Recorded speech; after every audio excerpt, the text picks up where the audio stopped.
गांव के गंवार से लेके अब गौरवपूर्ण यात्रा, गर्व करने वाला विषय है। विषय है छठी मैया।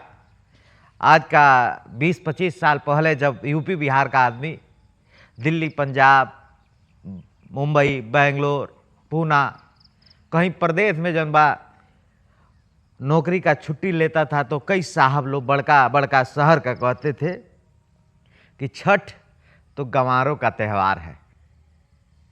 तो बिहार और यूपी के लोग जो है बड़ा झेप भी महसूस करते थे। कई लोग कहते हैं छठ आता है तो बिहारी झोला उठाकर चल देते हैं। उस वक्त शायद कंपनी के मालिक तनख्वाह दुगुना भी कर देंगे ना, तो भी बिहारी जो है उस कंपनी में रुकेगा नहीं, क्योंकि उसको अपने छठी मैया के पास जाना है। लोग गंवार कहते थे कि ये गंवार लोग मनाते हैं त्यौहार छठी मैया का। लेकिन देखिए छठी मैया की कृपा ऐसी हुई, बिहार से इस त्यौहार की शुरुआत हुई और आज पूरे सनातन संस्कृति का गौरव बन गया है छठी त्यौहार। यह छठी मैया का ही तो आशीर्वाद है। जो लोग कहते थे कि बिहारी लोग गंवार होते हैं, बुर्बक होते हैं, छठ ही आता है तो उनको डबल नहीं ट्रिपल बोनस भी मिलेगा ना, तो वो छोड़ के चले जाएंगे। क्योंकि सवाल जो है उनके फीलिंग का है, उस सम्मान का है। वह रुपया के लिए नौकरी नहीं करने जाते हैं, वो खास करके जो है वो चाहते हैं कि उनका छठ त्यौहार बढ़िया हो जाए। और अब देखिए 20-25 साल का जब समय बीता, जब बिहार से छठ की शुरुआत हुई थी, तो बड़े शहरों के लोग इस त्यौहार को कहते थे यह गंवारों का त्यौहार है। लेकिन आज देखिए छठी माई की कृपा ऐसी हुई, वह सब लोग कहते हैं कि यह गर्व करने वाला त्यौहार है। छठी माई का ऐसा त्यौहार देश नहीं बल्कि दुनिया को एक ऐसा मैसेज दिया कि आज हम सब बिहारी, हम सब यूपी के लोग इस त्यौहार पे गर्व करते हैं। और वह लोग भी गर्व करते हैं जो कभी इस त्यौहार का मजाक उड़ाते थे, कहते थे यह गंवारों का त्यौहार है। साहब, ये गंवारों का त्यौहार नहीं है, यह त्यौहार हमारी परंपराओं का है, यह त्यौहार हमारी माँ का है, यह त्यौहार ममता के सम्मान का है, यह त्यौहार प्रेम का है, यह त्यौहार स्नेह का है। बिहार में जब त्यौहार की शुरुआत हुई, धीरे धीरे जो है इसका चलन बढ़ा और अब देश तो छोड़िए दुनिया छठी मैया को प्रणाम करती है। यह है आशीर्वाद छठी मैया की। और हमको खुद भी याद है कि हमारे गांव में बहुत पहले से हमारी माता जी छठ का पर्व करती हैं। और आज छठी मैया की विविधता, छठी मैया किस तरीके से जो है अपने बच्चों को खुश करती हैं। छठी मैया का एक ऐसा दरबार है ना गुरु, जहाँ पर कोई खाली नहीं जाता है। मैंने कई लोगों को देखा है, अलग अलग धर्मों को लोगों को देखा है। छठ ही एक ऐसा त्यौहार है सनातन संस्कृति का जिसमें जाति पात भेद भाव मजहब कुछ भी नहीं देखा जाता है। मैं कई ऐसे मुस्लिम माताओं को देखा हूँ जो छठी मैया का व्रत करती हैं, छठी मैया का पूजा करती हैं, सुबह अर्घा देती हैं, नहाए खाए से लेकर जो है 3 दिन तक अपने घर को साफ रख के यात्रा करते हैं। कई ऐसे मुस्लिम परिवार जिनके घर में लोग नॉनवेज खाना आदत है, वह लोग भी जो है जब छठ पर आता है ना बिहार में, अच्छा और जगहों की मैं बात करूं, तो वह जो है सब छोड़ देते हैं, शुद्धता के साथ जो है छठी मैया का पूजा पाठ करते हैं। ये छठ के त्यौहार की सादगी है। मुस्लिम धर्म से लेके ईसाई क्रिश्चियन में कई लोगों को जानता हूँ जो छठी माई का व्रत करते हैं। और यही एक ऐसा त्यौहार है जो पूछता नहीं है कि आप किस जाति से हो, किस धर्म से हो। छठी मैया सबको अपना लेती हैं। और देखिए ज़माने के लिए कहा गया है ज़माना उगते हुए सूरज को प्रणाम करता है। छठी मैया ने यह बताया, छठी मैया ने दुनिया के लोगों को यह सिखाया, बिहार के लोगों ने पूरी दुनिया को यह मैसेज दिया, डूबते हुए सूरज को प्रणाम कीजिए। क्योंकि उगता हुआ सूरज को तो दुनिया पूजती है, लेकिन डूबता हुआ सूरज कितना संघर्ष करता है, सुबह से लेकर शाम तक तपता है, आग की तरह जलता है, फिर शाम को वह ढलता है, यानी एक उम्र के पड़ाव पर पहुंचता है। तो कहने का मकसद सिर्फ इतना है कि डूबते हुए सूरज का प्रणाम यानी अपने घर के बुजुर्गों को प्रणाम, अपने घर के बुजुर्गों को सम्मान। ये है छठी माई का त्यौहार। और छठी माई का त्यौहार ऐसा है ना गुरु, यह पूरे देश में एक आर्थिक क्रांति ला देता है। आप सोचिए कि जो भी व्यक्ति, अब तो घर घर छठी मैया की पूजा होती है, शुरुआत कुछ परिवारों से हुई थी और अब की स्थिति जाइएगा, अपने शहर के बाजार में देखिएगा, अपने गांव के बाजार में देखिएगा, छठी मैया का त्यौहार सनातन संस्कृति को जोड़ देता है गुरु।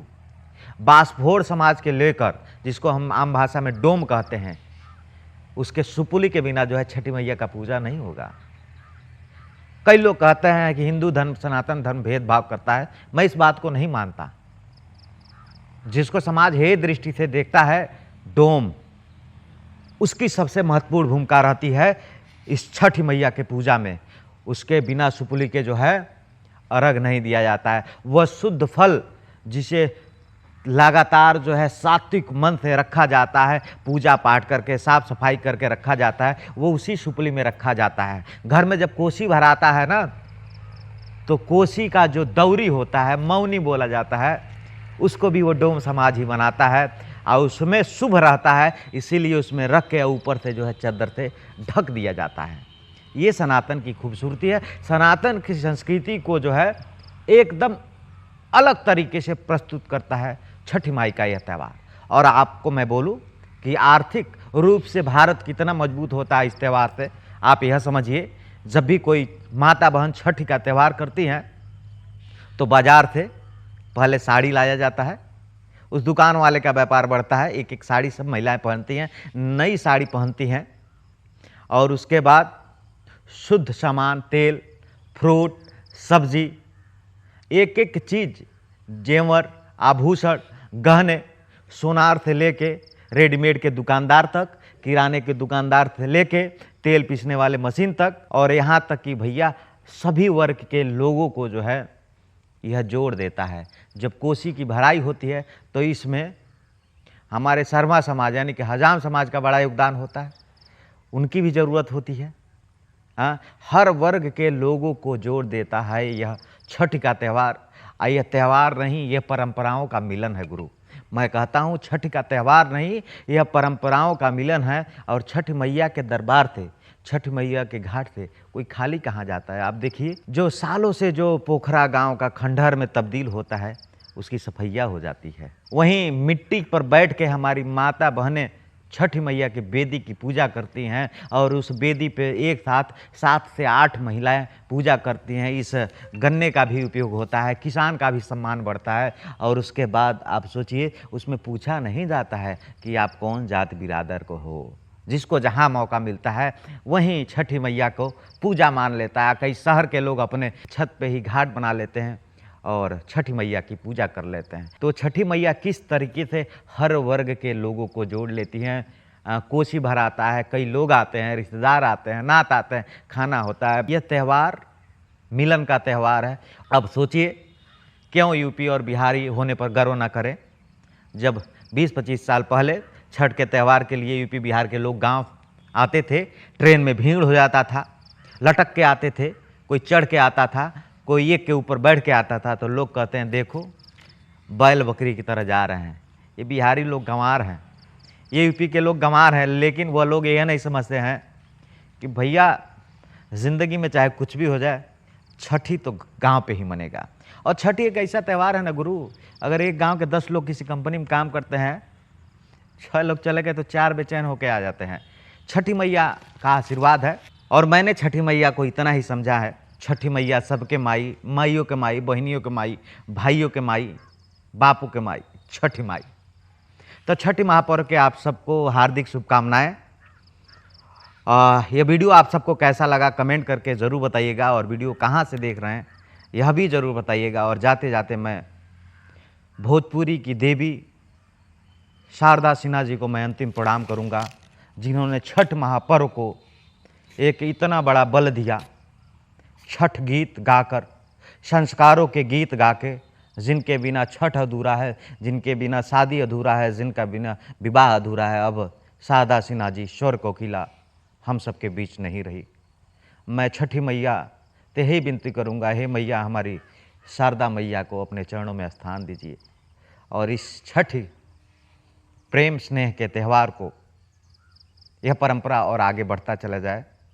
और यह त्यौहार नहीं, ये बिहारियों के लिए गौरव का विषय है, ये यूपी के लोगों के लिए गौरव का विषय है। बाज़ार में जाइए, पता चल जाएगा कि छठ परंपरा कैसी है। तो आपको सभी को छठ की हार्दिक शुभकामनाएं। अपना विशेष ख्याल रखिए और वीडियो कहाँ से देख रहे हैं कमेंट करके ज़रूर बताइएगा। कमेंट में जय छठी मैया ज़रूर लिखिएगा। आप सभी को मेरा प्रणाम। जय छठी मैया।